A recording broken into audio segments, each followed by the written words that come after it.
नमस्कार दोस्तों, स्वागत है आपका। आज जो लोग टूटे हुए हैं वह इसलिए नहीं टूटे कि उनके पास कुछ नहीं है, वह इसलिए टूटे हैं क्योंकि उनका मन भारी है।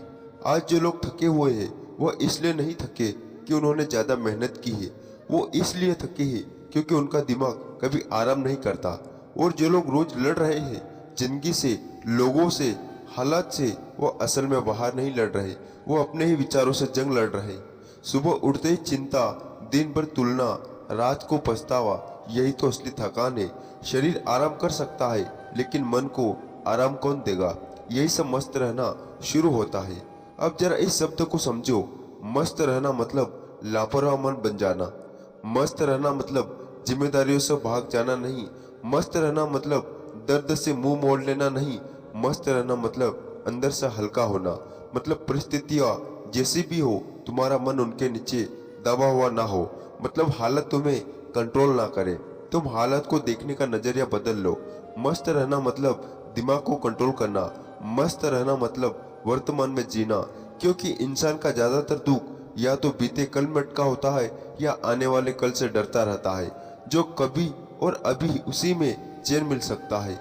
जरा आसपास देखो, एक गरीब इंसान जिसके पास ज्यादा साधन नहीं है लेकिन चेहरे पर शांति है, दिल में सुकून है। और दूसरी तरफ एक अमीर इंसान जिसके पास सब कुछ है लेकिन नींद नहीं है, भरोसा नहीं है, मुस्कान नकली है। फर्क पैसों का नहीं है, फर्क सोच का है। फर्क इस बात का है कि किसने अपने मन को साध लिया और किसने मन को मालिक बना लिया। मनोविज्ञान भी यही कहता है। वैज्ञानिक बताते हैं कि खुशी बाहरी उपलब्धियों से नहीं आती, वह हमारी सोच की आदतों से आती है। जो इंसान हर बात में शिकायत ढूंढता है वह महल में भी दुखी रहेगा, और जो इंसान स्वीकार करना सीख लेता है वह झोपड़ी में भी मुस्कुरा सकता है। अब यह गौतम बुद्ध का ज्ञान गहराई से समझो। बुद्ध का पूरा जीवन इसी सवाल के इर्द गिर्द घूमता है, इंसान दुखी क्यों है? उन्होंने एक बहुत सीधी बात कही थी, दुख परिस्थितियों से नहीं पैदा होता है, दुख सोच से पैदा होता है। इंसान बाहर की दुनिया को पकड़कर बैठ जाता है, और जब वह दुनिया उसकी उम्मीद के हिसाब से नहीं चलती तो मन टूट जाता है। बुद्ध ने इसे इच्छा और आसक्ति कहा। डिजायर और अटैचमेंट, चाहत पैदा होती है, मुझे चाहिए, मुझे वैसा होना चाहिए, लोग मुझे ऐसे देखे, जिंदगी ऐसी हो। और जब यह चाहत पूरी नहीं होती तब भीतर आग लग जाती है। गुस्सा, ईर्ष्या, दुख, तनाव, सब उसी आग का धुआं है। आज का इंसान भी यही कर रहा है, बस भाषा बदल गई है। पहले लोग गांव में तुलना करते थे, आज लोग इंस्टाग्राम पर करते हैं। मोबाइल की एक नोटिफिकेशन आती है, किसी की नई गाड़ी, किसी की ट्रेवल फोटो, किसी की सफलता, और मन तुरंत कहता है मेरे पास क्यों नहीं, मैं पीछे क्यों हूँ। यही से बेचैनी शुरू हो जाती है। नोटिफिकेशन बंद हो जाती है लेकिन मन में हलचल चालू रहती है। बुद्ध कहते हैं कि मन को बाहर की चीजों से बांधोगे तो हमेशा भूखा रहेगा, क्योंकि बाहर की दुनिया कभी पूरी नहीं होती। हमेशा कोई ना कोई नया सपना, नई तुलना, नई चाहत खड़ी हो जाती है।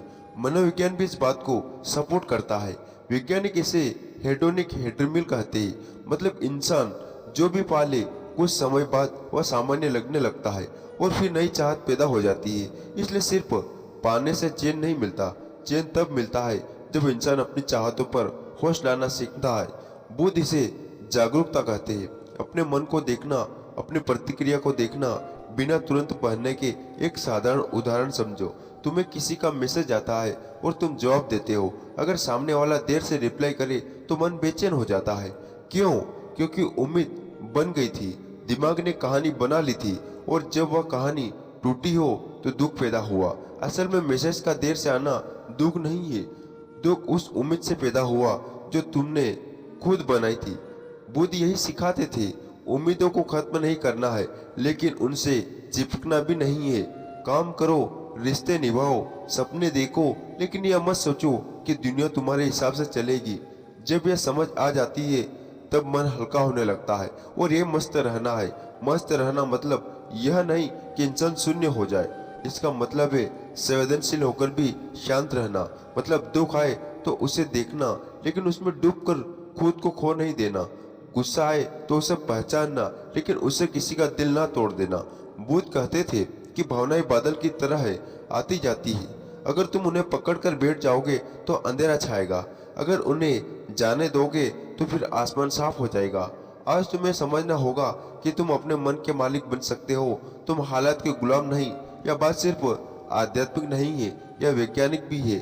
न्यूरोप्लास्टिसिटी कहती है हमारा दिमाग बदल सकता है। नई आदतें, नई सोच, नया नजरिया, सब कुछ सीखा जा सकता है। बुद्ध ने इसे अभ्यास कहा था। रोज थोड़ा सा होश, रोज थोड़ा सा ध्यान, रोज थोड़ा सा संयम, और धीरे धीरे मन का स्वभाव बदलने लगता है। और जब मन बदलता है तब जिंदगी बदलती है। तब छोटी बातें तुम्हें तोड़ नहीं पाती। तब लोग क्या कहेंगे ये तुम्हारे फैसले को कंट्रोल नहीं करता। तब असफलता तुम्हें सिखाती है, तोड़ती नहीं। तब सफलता तुम्हें घमंडी नहीं बनाती बल्कि जिम्मेदार बनाती है। यही असली मस्ती है। हंसी बाहर की नहीं, अंदर की है। अब सवाल यह नहीं कि तुम समझ गए या नहीं, सवाल यह है कि तुम इसे जियोगे या नहीं। क्योंकि ज्ञान किताबों में पढ़ा रहे तो वह बोझ बन जाता है, लेकिन अगर तुम इसे अपने व्यवहार में उतार लो तो वही ज्ञान तुम्हारी सबसे बड़ी ताकत बन जाता है। आज से अगर तुम यह एक चीज शुरू कर दो तो हर दिन अपने मन को थोड़ा सा देखने की आदत, तो धीरे धीरे तुम खुद देखोगे कि तुम्हारा भारीपन कम हो रहा है, तुम्हारा गुस्सा कम हो रहा है, तुम्हारी बेचैनी कम हो रही है। और एक दिन ऐसा आएगा जब तुम सुबह उठोगे और बिना किसी खास वजह के भी अच्छा महसूस करोगे। जब तुम्हें हर चीज पर रिफ्लेक्ट करने की जरूरत नहीं लगेगी, जब तुम्हें खुद के साथ बैठना अच्छा लगेगा, उसी दिन समझ लेना कि तुमने मस्त रहना सीख लिया है। और वही दिन तुम्हारी असली जीत का दिन होगा। और जब गौतम बुद्ध यह कहते हैं कि जिस पल तुम अपनी सोच को देखना शुरू कर देते हो उसी पल तुम गुलाम से मालिक बनने लगते हो। यही से आज के इंसान की असली बीमारी सामने आती है। आज का इंसान बीमार शरीर से नहीं, बीमार मन से है। उसका मन हर समय भाग रहा है, कभी बीते कल में, कभी आने वाले कल में। ओवर थिंकिंग उसकी रोज की आदत बन चुकी है। वह एक ही बात को 100 बार सोचता है, उसे और बड़ा बनाता है और फिर खुद ही उस पहाड़ के नीचे दब जाता है। वह दूसरों की जिंदगी देखकर खुद को छोटा समझने लगता है। जिनके पास ज्यादा पैसा है तो जलन, किसी के पास ज्यादा खुशियां दिखती है तो अंदर खालीपन। सोशल मीडिया ने एक नकली दुनिया बना दी है जहां हर कोई जीतता हुआ दिखता है, लेकिन असल में ज्यादातर लोग रात को अकेले तकिए में मुंह छुपाकर रोते हैं। बाहर मुस्कान, अंदर घाव। दिन भर मजबूत बनने का नाटक, रात को खुद से हार, करियर का डर, रिश्तों का डर, भविष्य की चिंता। इन सब ने इंसान को इतना थका दिया है कि अब वह जी नहीं रहा, बस खींच रहा है। और यही फिर विज्ञान भी बुद्ध की बात की पुष्टि करता है। मनोविज्ञान कहता है कि इंसान दिमाग खतरा खोजने के लिए बना है। इसे नेगेटिविटी बायस कहते हैं, यानी तुम्हारा दिमाग अच्छी खबर से ज्यादा बुरी खबर को पकड़ कर बैठता है। 10 तारीफों को भूल जाएगा, एक ताने को सालों तक याद रखेगा। जब यह सिलसिला चलता रहता है तो शरीर में तनाव पैदा होता है, कॉर्टिसोल हार्मोन्स बढ़ता है, जिससे सोचने की ताकत कमजोर हो जाती है। तब इंसान सही फैसले नहीं ले पाता, छोटी बातों पर टूट जाता है। वैज्ञानिक कहते हैं कि शांत दिमाग सबसे तेज दिमाग होता है। काम माइंड बेहतर निर्णय लेता है, ज्यादा क्रिएटिविटी होता है और ज्यादा खुश रहता है। यही वजह है कि बुद्ध ने ध्यान को जीवन का आधार बनाया, क्योंकि जब मन शांत होता है तभी इंसान खुद को साफ देख पाता है। अब यह एक सच्चाई भरी कहानी तेरे दिल से टकराएगी। एक आम सा इंसान था, ना कोई खास पहचान, ना कोई मजबूत सपोर्ट सिस्टम था। सपने बड़े थे लेकिन किस्मत हर रोज परीक्षा लेती थी। रिजेक्शन मिला, धोखा मिला, मेहनत की लेकिन रिजल्ट नहीं मिला।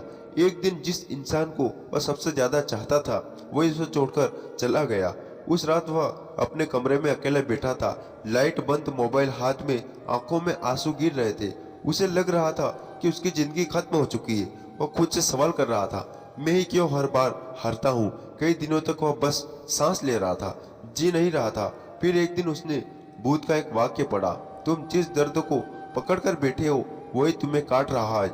उस पल उसे समझ आया कि वह बाहर से नहीं, अंदर से हार रहा था। उसने धीरे धीरे अपनी सोच बदलनी शुरू की। सांस पर ध्यान देना, खुद से बात करना, तुलना छोड़ना, सोशल मीडिया से दूरी बनाना, अपने लक्ष्य पर फोकस करना। महीने बीते और वह इंसान बदला हुआ था। हालात पूरी तरह नहीं बदले थे, लेकिन उसकी आंखों में डर की जगह शांति आ चुकी थी। और जब अंदर शांति आती है, बाहर की दुनिया अपने आप झुकने लगती है। और अब तुझसे सीधी बात, तू आलसी नहीं है, तू कमजोर नहीं है, तू टूटा नहीं है, तू बस भटका हुआ है। तेरी ऊर्जा गलत दिशा में बह रही है। तेरे अंदर एक सोई हुई शक्ति है जो जागने का इंतजार कर रही है। बुद्ध कहते थे हर इंसान के अंदर जागृति का बीज होता है, लेकिन ज्यादातर लोग कभी पानी नहीं देते। आज तुझे खुद पर भरोसा करना होगा, खुद को नीचा दिखाना बंद करना होगा, अपने अंदर आत्मसम्मान जगाना होगा। जो दर्द तूने झेला है वह तुझे खत्म करने नहीं आया था, वह तुझे मजबूत बनाने आया था। आज से तुझे बदलने का फैसला करना होगा। कोई चमत्कार नहीं होगा, लेकिन एक छोटा सा कदम होगा, अपने मन को कंट्रोल करने का कदम। जब तू खुद को सम्मान देगा, जब तू अपने मन का मालिक बनेगा, तभी तेरी असली ताकत बाहर आएगी। और जब फोकस आता है, तब मन एक दिशा में चलता है, तब जिंदगी में बदलाव दिखाई देने लगता है। तो दोस्तों, आज का वीडियो बस ये समाप्त करते। आपको कैसा लगा आप कमेंट करके जरूर बताना, और ऐसे वीडियो देखने के लिए हमारे चैनल को सब्सक्राइब जरूर करें। तो मिलते हैं मित्रों नेक्स्ट वीडियो में, तब तक अपना ख्याल रखिएगा। नमो बुद्धाय।